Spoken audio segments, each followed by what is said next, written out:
है। This labs contains a DOM cross site scripting vulnerability on the home page, it uses a jQuery। jQuery का common होता है dollar, उसके बाद brackets के अंदर कॉमन पैटर्न रहता है इसका selector function to auto scroll to a given post whose title is passed via the location dot hash properties को। और इसलिए आपको सॉल्व करने के लिए हमारे को क्या काम करना है, विक्टिम जो किसी एक टारगेट को हमारे को अपना जो पेलोड है वो डिलीवर करना है उसको, ताकि वो प्रिंट फंक्शन को कॉल कर सके। ठीक है, तो ये हमारे को यहाँ पे करना है। अब बेसिकली उसने हमारे को बताया कि यहाँ जो है auto scroll to a given post via the hash property. आप कितने लोगों को पहले ये बताओ यूआरएल में पता है कि ये हैश किस लिए यूज होता है। यहाँ यूआरएल में ना काफी बार आप देखोगे ऐसे ऐसे कुछ वैल्यू हो गया और हैश लिखा रहता है, तो ये हैश किस लिए यूज होता है, कितने लोगों को पता है ये बात, यूआरएल के अंदर ये हैश क्यों यूज होता है, इसे क्या बोलते हैं, कैसे करते हैं। तुम्हारे को अगर हैश पता ही नहीं था तो इसमें एक्सेसेस का भी कैसे ढूंढोगे, कितने सारे एक्सेसेस शायद तुमने मिस कर दिए होंगे क्योंकि तुमने हैश को ध्यान ही नहीं दिया। ठीक है, so this hash is use to go on a particular section of the page. ठीक है, ये एक पेज है, इस पेज के मल्टीपल सेक्शन हो सकते हैं। मान लो कोई बड़ा सा पेज है जिसके अंदर एक कॉन्टैक्ट, सब जगह देखा हो तुमने, एक कॉन्टैक्ट का सेक्शन होता है कि जहाँ पे लास्ट में ये हमारे को कॉन्टैक्ट कर सकते हो, ये कर सकते हो। इस पेज पे काफी सारे अलग अलग पोस्ट है, तो ये उसका एक सेक्शन, सेक्शंस बोल लो, बुकमार्क बोलते हैं काफी लोग इसको, बुकमार्क है सेक्शन। तो मान लो मेरे को क्या करना है, मेरे को इस पेज को खोलना है और मेरे को ना अब मैं मान लो तुम्हारे को ये यूआरएल शेयर करना चाहता हूँ। मैं कहता हूँ कि भाई भाई तेरे को ना मैं ये पोस्ट भेज रहा हूँ ये वाला, तो ये वाला पोस्ट देख तू। ठीक है, ये वाला फेकिंग इट एक पोस्ट है, या फिर स्मार्ट कोई भी एक पोस्ट भेजना है। अब अगर मैं देखो ये लिंक भेजूंगा, मैं आपको ये वाला लिंक भेजूंगा तो आप सीधे यहाँ लैंड करोगे, लेकिन मैं चाहता हूँ कि सीधा आपके पास ये वाला पेज खुले। तो आप क्या काम कर सकते हो, यहाँ पे हैश का यूज ले सकते हो। हैश हमारे को हेल्प करता है डिफाइन करने में sections of the web pages. तो आप इसमें बता सकते हो कौन से सेक्शन पे वेब पेज पे जाना है। ठीक है, अब ये कोडिंग बैकएंड में अगर इसकी कोडिंग हुई होगी, फ्रंट मतलब बैकएंड इन से डेवलपर ने इसकी कोडिंग करी होगी और वो आपके जावास्क्रिप्ट के अंदर होगा, इसके लिए जावास्क्रिप्ट में फंक्शन लिखना पड़ता है जो कि ऑटो स्क्रोल करता है। हम स्क्रोलिंग करके ऊपर नीचे पहुंचते हैं ना, तो वैसे ही जावास्क्रिप्ट का फंक्शन लिखा जा सकता है जिसकी मदद से हम ऑटो स्क्रोल करके अपने आप जो भी बोला गया उस पर पहुंच जाए, पेज के जिस भी जगह पे बोला गया, तो उसको हम कहते हैं। तो ये सेक्शंस के लिए होता है। यहाँ पे कई बार आप देखोगे, इसीलिए आप डायरेक्टली आधे वेब पेज पे डायरेक्टली लैंड करते हैं, क्योंकि वहां पे कुछ हैश के आगे कुछ होगा जहां पे किसके। अब जैसे मैंने ये लिया, ये हेडिंग है द आर्ट ऑफ कम्युनिकेशन, तो मैं यहाँ पे वो डालूंगा। ठीक है, ये मैंने यहाँ पे डाली, अभी एंटर नहीं मारा स्टार्टिंग में। अब देखो मैं यहाँ पे हूँ, अब मैं जैसे ही इसको एंटर मारूंगा ना, ऑटोमेटिकली मैं कहां पे लैंड हुआ, द आर्ट ऑफ कम्युनिकेशन पे। ठीक है, अब जैसे for example trying to save the world डालते हैं, यहाँ पे trying to save the world. अब मैं सबसे लास्ट में हूँ, देखो यहाँ पे हूँ, इसके ऊपर ये है, लेकिन जैसे ही मैं एंटर मारूंगा मैं कहाँ पे आ गया, हेडिंग हमारी trying to save the world, तो सीधा मैं यहीं पे लैंड करूंगा। इसलिए इसे बोलते हैं बुकमार्क।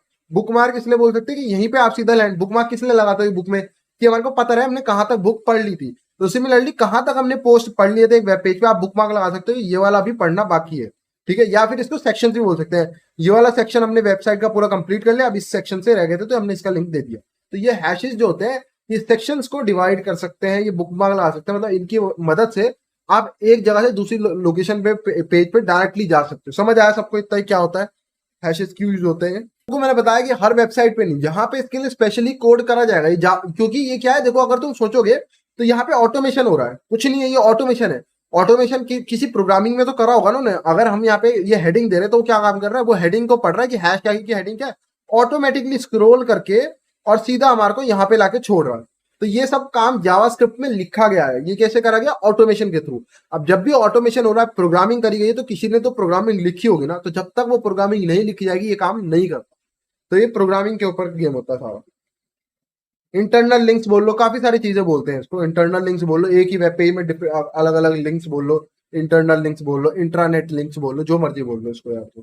तो अभी भी समझ नहीं आया काम कैसे कर रहा है। व्यू पेज सोर्स में अगर हमारे को दिखेगा जावास्क्रिप्ट का फंक्शन, ये जावास्क्रिप्ट का वो फंक्शन है। इसको कॉपी कर लेता हूँ, बहुत सिंपल सा फंक्शन है। अरे बड़ा गंदा तरीके से होगा यार ये तो। ठीक है, तो ये फंक्शन यहाँ पे क्या काम कर रहा है, ये यहाँ पे हम इसको स्टार्ट करते हैं पढ़ना, तुम्हारे लिए कहाँ से इजी होगा, यही से स्टार्टिंग से इजी रहेगा। ठीक है, तो ये क्या काम कर रहा है, ऑन, यहाँ पे एक फंक्शन डिफाइन करा है, ऑन हैश चेंज, जो हैश की वैल्यू है जब वो बदलेगी ऑन हैश चेंज, तो आपको क्या काम करना है, जो भी हैश की वैल्यू है, जो भी हैश के आगे की वैल्यू है, उसको सर्च करो कहाँ पे, H2 हेडिंग के अंदर। H2 के अंदर कंटेंट्स, H2 कंटेंट्स, इसको ऐसे पढ़ो। इतना डिटेल में तो मेरे को भी जावास्क्रिप्ट नहीं आती, बट अगर आप धीरे धीरे पढ़ना, तोड़ तोड़ के हिस्सों में पढ़ोगे, मेन मेन चीजें देखोगे तो आपको समझ आ जाएगा। H2 के अंदर क्या होना चाहिए, H2 कंटेंट्स, H2 के अंदर होना चाहिए जो हमने दिया है, जो हमने हैश के आगे की वैल्यू दी ना, window dot location dot hash, और उसके स्लाइस वन करा ये हैश साइन को हटाने के लिए। ठीक है, तो अगर H2 के अंदर हेडिंग टू क्या है इस वेबसाइट पे, H2 अगर तुम देखोगे यहाँ पे दिख रहा है तुम्हारे को, सारी जितनी भी ब्लॉग्स है ना, ये सारी H2 है। ये एक H2 हेडिंग है, ये एक H2 हेडिंग है, ये एक H2 हेडिंग है। तो अगर हम कोई भी एक H2 हेडिंग का नाम हैश के आगे देते हैं, ठीक है, जैसे मैंने यहाँ पे दिया स्मार्ट इवोकेशन, ये H2 हेडिंग है, तो जैसे ही मैं कोई H2 हेडिंग का नाम हैश के आगे दे रहा हूँ, तो ये क्या काम कर रहा है, जैसे ही वहां पे देते हैं इफ, अगर वो पोस्ट एग्जिस्ट करता है, अगर वो नाम एग्जिस्ट करता है, तो आप क्या काम करो, पोस्ट डॉट गेट, वहां पे गेट करो और स्क्रोल इनटू व्यू, उस पर स्क्रोल करके डायरेक्टली ले जाओ। इतना से कोडिंग है। यानी कि क्या काम करना है, जो यूजर ने इनपुट दिया है उस इनपुट को लो, ठीक है, चेक करो कि क्या वो इनपुट किसी H2 हेडिंग के अंदर है या नहीं है। H2 हेडिंग जो है ब्लॉग्स के नाम है, वो वाली हेडिंग का नाम है या नहीं है। अगर है तो उसमें ऑटोमेटिक स्क्रॉल कर दो। ये पूरा इसने यहाँ पे सिंपल सा एक जावास्क्रिप्ट का फंक्शन लिखा, बेसिकली जेक्वेरी में लिखा गया।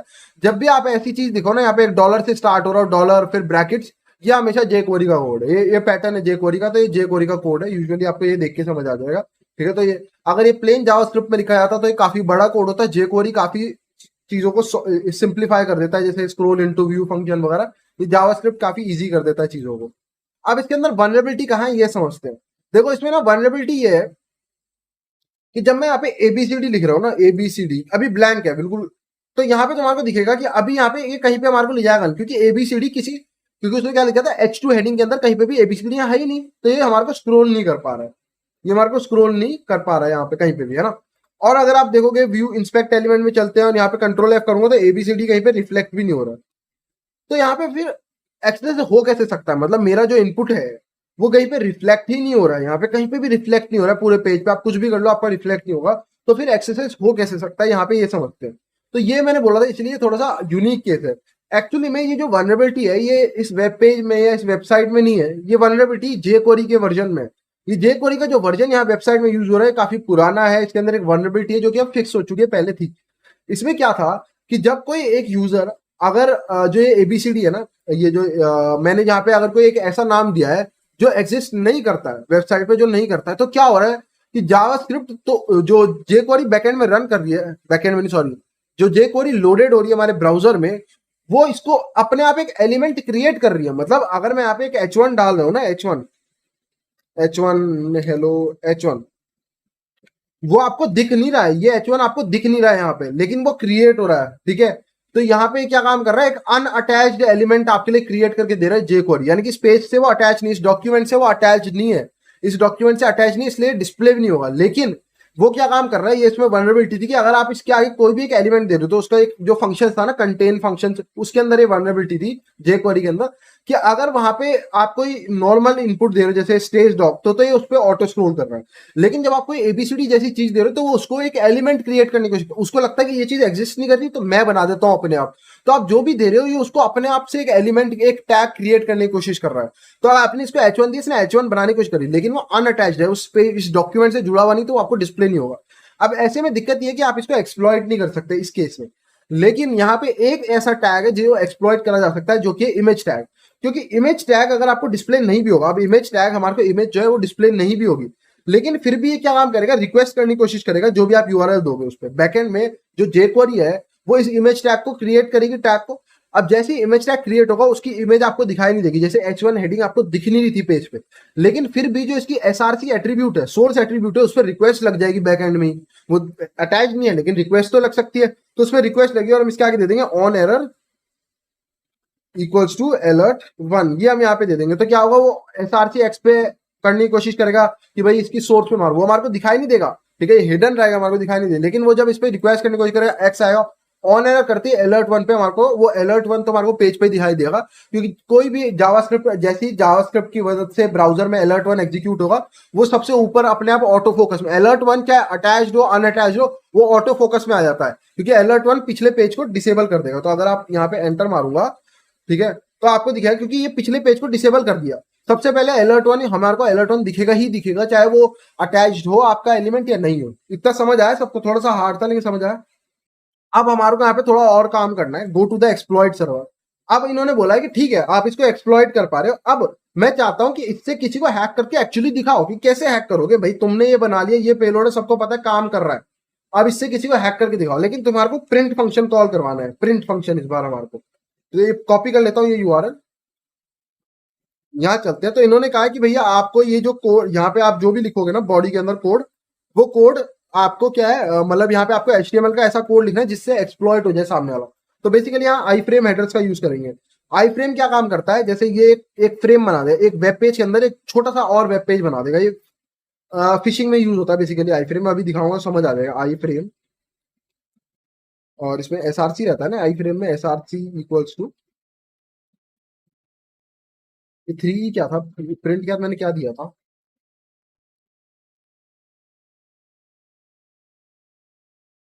ठीक है, तो 3। और इसमें ना ये इतने पार्ट को हटाएंगे, ये वाला जो हमारा पेलोड है ना इसको हटा देंगे। और आई फ्रेम के अंदर यहाँ लिखेंगे ऑन लोड इक्वल्स टू, इसको यूआरएल है तो यूआरएल को हम दे देंगे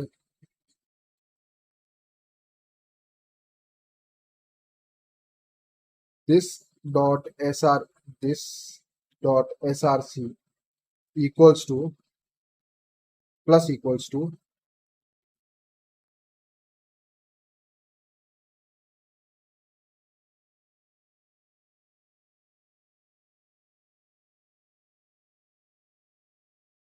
सही लग रहा है क्या?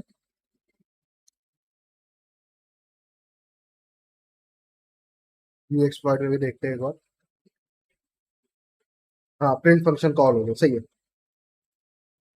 अरे बस भाई, ठीक है। तो बेसिकली इसने आई फ्रेम ने क्या काम करा, मैं दोबारा दिखाता हूँ। आई फ्रेम की मदद से देखो ना यहाँ पे एक फ्रेम बन गया है। तो आप ना, ये अगर बंद हो तो कुछ दिखाऊं यार, ये बकवास हो, एक मिनट प्रिंट फंक्शन हटाता हूँ मैं यहाँ से जरा।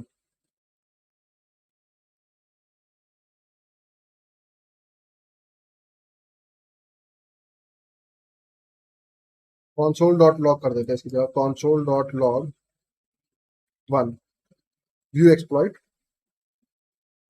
देखो अब तुम्हारे को दिख रहा है यहाँ पे एक छोटा सा अपने वेब पेज के अंदर ही ना एक और वेब पेज बन गया, और उस वेब पेज के अंदर क्या लोड हुआ, जो यूआरएल हमने दी थी। यहाँ पूरा ये वाला जो पेज था ना, ये वाला पूरा पेज, ये एक फ्रेम, अब इस फ्रेम को बड़ा करना चाहिए था, इसका साइज इन्होंने पता नहीं, मैंने बड़ा नहीं करा, वैसे साइज देना चाहिए था। मैं इसका साइज बड़ा कर सकता था। तो आप एक वेब पेज के अंदर एक दूसरा वेब पेज छुपा सकते हो, जिससे क्या होगा, लोगों को दिखेगा कि भाई ये तो ओरिजिनल फेसबुक का पेज लग रहा है। ठीक है, अगर आप कोडिंग नहीं करना चाहते, वैसे कोडिंग से भी आप पूरा फ्रंट एंड कॉपी कर सकते हो फेसबुक का, बट अगर आप एक फ्रेम बना लोगे ऐसे फ्रेम, तो वो सब कुछ कर किस में रहे हैं, वो सब कुछ कर रहे हैं कि क्या बोलते हैं, ओरिजिनल फेसबुक की साइट पे, लेकिन क्रेडेंशियल्स आप उनके चुरा सकते हो, फिशिंग में बेसिकली करते हैं। बट यहाँ पे हम क्या काम कर रहे हैं, हमने यहाँ पे कोड दिया है, अगर बैक जाऊं, चल भाई बैक,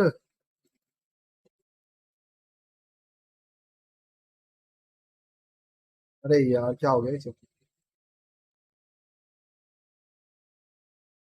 या अब तुम्हारे को इतना समझ आया ये आई फ्रेम क्या काम करता है। मैंने आई फ्रेम को बोला कि ये हमारी यूआरएल है, इसको ओपन करो फ्रेम के अंदर, वो जो छोटा डब्बा था इसके अंदर ये वाली यूआरएल को लोड करो। और जैसे ही ये यूआरएल लोड हो जाए, ऑन लोड, जैसे ही ये यूआरएल को एक खोल ले, ओपन कर दे टारगेट, क्या काम करो, इस यूआरएल में ये तो दिस सोर्स है, this dot S R C, यानी कि इसकी जो वैल्यू है इसमें प्लस कर दो, आगे जोड़ दो पेलोड। तो बस अब हमारे को इसको सॉल्व करने के लिए डिलीवर टू विक्टिम करना है। हो गई क्या? अरे यार प्रिंट फंक्शन तो लिखा ही नहीं, क्या कर रहा हूँ मैं, प्रिंट, ठीक है ठीक है, अब हो गई solve, deliver to victim. Congratulation, मैं कहूँगा यार समझ नहीं आ रहा, congratulation we have solve the lab. तो ये हमने यहाँ पे लैब सॉल्व कर दी बेसिकली। आज तुमने आई फ्रेम से भी देख लिया कैसे क्या कर सकते हैं।